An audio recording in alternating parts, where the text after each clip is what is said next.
Hello and very good evening to my dear students. Today we have a quiz for the students of class 6, subject civics SST, lesson number 6. Name of the lesson is Rural Administration. So let's get started the quiz. Our first question is boundary between two agricultural lands is called. दो agricultural lands के बीच में जो boundary होती है उसे क्या कहा जाता है? शामलाट, boundary, front, bund. And the right answer is Bund. Question number 2. There are more than dash villages in the India. India में कितने villages हैं? 4 लाख, 5 लाख, 6 लाख, 7 लाख. और आपको फटाफट गैस करना है क्योंकि फर्स्ट लाइन ही आपकी एनसीईआरटी बुक की इससे स्टार्ट होती है. And the right answer is 6 lakhs. Question number 3. Full form of SHO is. SHO की फुल फॉर्म क्या है? Superintendent house officer, station house officer, senior head officer, none of these. इस lesson के अंदर आपको एसएचओ के बारे में उसकी फुल फॉर्म बतानी है. अभी हम डिस्कस करते हैं थोड़ा सा. एसएचओ की फुल फॉर्म है स्टेशन हाउस ऑफिसर. एक्चुअली होता क्या है कि विलेज लेवल पर या कुछ विलेज को मिलाकर जिस भी पुलिस चौकी के अंदर वो गांव पड़ता है और उस पुलिस इंचार्ज को नेम ऑफ द या post of the police incharge is known as SHO. अर्थात जिस स्टेशन का पुलिस इंचार्ज होता है, जो उसका मेन हेड होता है, उसे बोलते हैं station house officer. Question number 4. Measuring lands.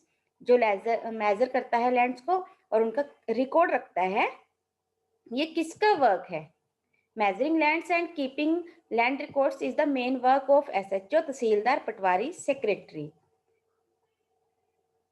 और इसका सही आंसर है पटवारी. देखिए इस लेसन के अंदर क्या है कि एक जो किसान है उसका झगड़ा हो जाता है और जब वो सबसे पहले कहाँ जाते हैं, वो पुलिस के पास जाते हैं. और पुलिस में जो वहां पर मेन पुलिस इंचार्ज होता है उस स्टेशन का, उसे कहा जाता है एसएचओ. फिर एसएचओ कहता है कि चलो पहले हम चेक करवाते हैं कि जमीन किसकी है और क्या सचमुच में मोहन की जमीन जो है रघु ने ली है या नहीं ली है. ये कौन चेक करके बताता है? पटवारी चेक करके बताता है. ये लेसन बड़े ही अच्छे ढंग से एक्सप्लेन किया गया है. इस लेसन के अंदर 2 पार्ट्स हैं. पहले पार्ट में बताया कि कैसे लॉ एंड ऑर्डर को मेंटेन किया जाता है और दूसरे पार्ट में बताया गया है कि कैसे जो गांव में रूरल एरिया के अंदर लैंड्स होती हैं, जमीन होती है, उसके रिकॉर्ड्स को कैसे मेंटेन किया जाता है. तो लॉ एंड ऑर्डर जो है वो कौन मेंटेन करेगा? एसएचओ देखेगा. और जो जमीन है सही में किसकी है ये कौन देखेगा? ये पटवारी देखेगा. बढ़ते हैं क्वेश्चन नंबर 5 की ओर. The revenue officer is also known as.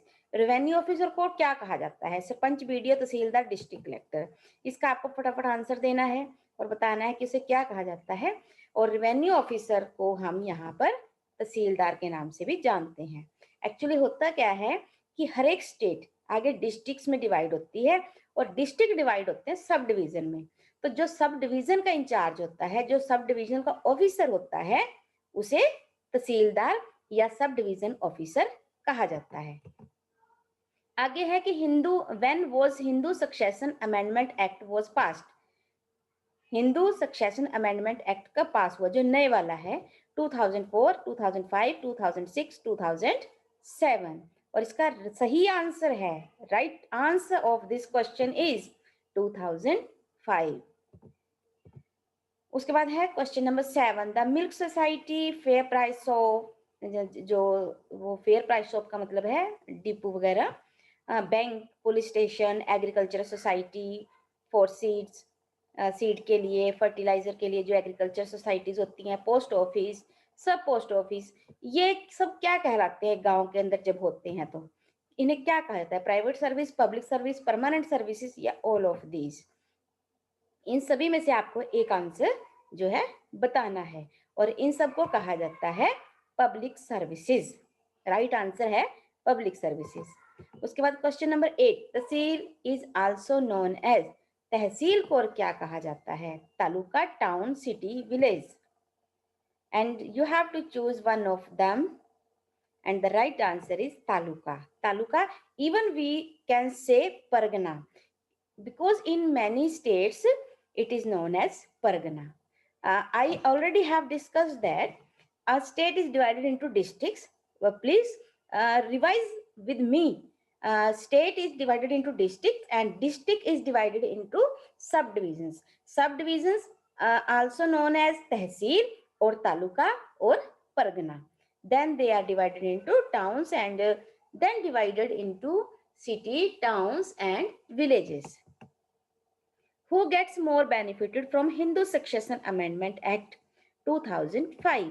किसको सबसे ज्यादा इस एक्ट के अमेंडमेंट से, इस जो हिंदू सक्सेशन अमेंडमेंट एक्ट 2005 था, इससे किसको फायदा हुआ? Sons, elder sons, women, children. इनमें से आपको चारों में से एक सही आंसर को बताना है और इसका राइट आंसर है वीमेन। मैं आपको क्लियर कर देती हूँ। पहले क्या था कि जब भी कोई फादर की लैंड फादर के बाद उसके केवल बेटों को मिलती थी, उसकी वाइफ और उसकी बेटियों को नहीं। लेकिन जब ये एक्ट में अमेंडमेंट किया गया, हिंदू सक्सेशन अमेंडमेंट एक्ट 2005 में चेंजेस की गई, तो उसके बाद किसी व्यक्ति की जो जमीन है, उसकी प्रॉपर्टी है, उसका हाउस है, उसकी बिल्डिंग है, वो सब कुछ डिवाइड हो जाता है इक्वली, उसकी वाइफ, उसके सन्स और उसकी डॉटर्स में। तो इसीलिए इसका फायदा किसे गया? वीमेन को गया, चाहे वो उसकी वाइफ या फिर उसकी बेटियां हैं। Question number 10, this is the last question और ये बहुत इंपॉर्टेंट क्वेश्चन है। एक्चुअली ये क्वेश्चन जो है वो आपकी बुक में नहीं है, लेकिन मैं चाहती हूँ कि आपको ये क्वेश्चन क्लियर हो, इसीलिए मैंने ये यहाँ पर डाला है। A written document, a legal revenue department document, important paper related to farmer, none of these.